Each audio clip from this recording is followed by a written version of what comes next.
एक जंगल था जहाँ सभी जानवर मिलजुल कर रहा करते थे। सभी जानवर जंगल के नियम का पालन करते और त्योहार साथ में मनाते थे। उन्हीं जानवरों में चीनी और मिनी नाम की दो बिल्लियाँ भी थी। वो दोनों बहुत अच्छी सहेलियाँ थी और एक दूसरे का साथ कभी नहीं छोड़ती थी। बीमारी में एक दूसरे का ख्याल रखना, बाहर साथ जाना, यहाँ तक कि वो दोनों खाना भी साथ खाती थी। जंगल में रहने वाले सभी जानवर उनकी दोस्ती की सभी तारीफ किया करते थे। एक बार की बात है, मिनी को किसी काम से बाजार जाना पड़ा, लेकिन किसी कारण से चीनी उसके साथ नहीं जा सकी। चीनी का अकेले मन नहीं लग रहा था, तो उसने सोचा क्यों ना वो बाजार घुमाए।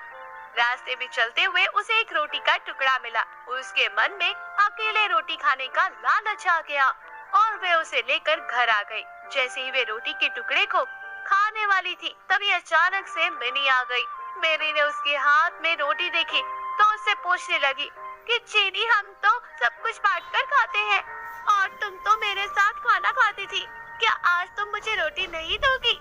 चीनी ने मिनी को देखा तो वह डर गई और मन ही मन मिनी को कोसने लगी। इस पर चीनी ने हड़बड़ाहट से कहा, अरे नहीं बहन, मैं तो रोटी को आधा कर रही थी ताकि हम दोनों को बराबर रोटी मिल सके। मिनी आप समझ गई थी और उसके मन में भी लालच आ गया था, लेकिन कुछ बोली नहीं। जैसे ही रोटी के टुकड़े हुए, मिनी चीख पड़ी, मेरे हिस्से में कम रोटी आई है। रोटी चीनी को मिली थी, इसलिए वो उसे कम देना चाहती थी। फिर भी वो बोली कि रोटी तो बराबर दी है। इस बात को लेकर दोनों में झगड़ा हो गया और धीरे धीरे ये बात पूरे जंगल में फैल गई।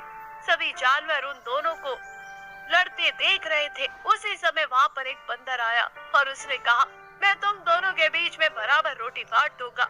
सभी जानवर बंदर की हाँ में हाँ मिलाने लगे। ना चाहते हुए भी दोनों ने बंदर को रोटी दे दी। बंदर कहीं से तराजू लेकर आया और दोनों और की रोटी के टुकड़े रख दिए।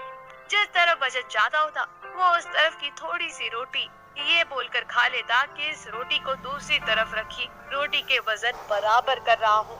वो जानबूझकर ज्यादा रोटी का टुकड़ा खा लेता, जिससे दूसरी तरफ की रोटी का वजन में ज्यादा हो जाता। ऐसा करने से दोनों और रोटी के बहुत छोटे छोटे टुकड़े बचे। बिल्लियों ने जब इतनी कम रोटी देखी तो वे बोलने लगी, हमारी रोटी के टुकड़े वापस दे दो, हम बची हुई रोटी को आपस में बांट लेंगे। तब बंदर बोला, अरे वाह, तुम दोनों बहुत चालाक हो, मुझे मेरी मेहनत का फल नहीं दोगे क्या? ऐसा बोलकर बंदर दोनों पलड़ों में बची हुई रोटी के टुकड़े को खाकर चला गया और दोनों बिल्लियां एक दूसरे का मुंह ताकती रह गई। तो कहानी यही खत्म हुई दोस्तों। कहानी की सीख हमें क्या सिखाती है? हमें कभी भी लालच नहीं करना चाहिए।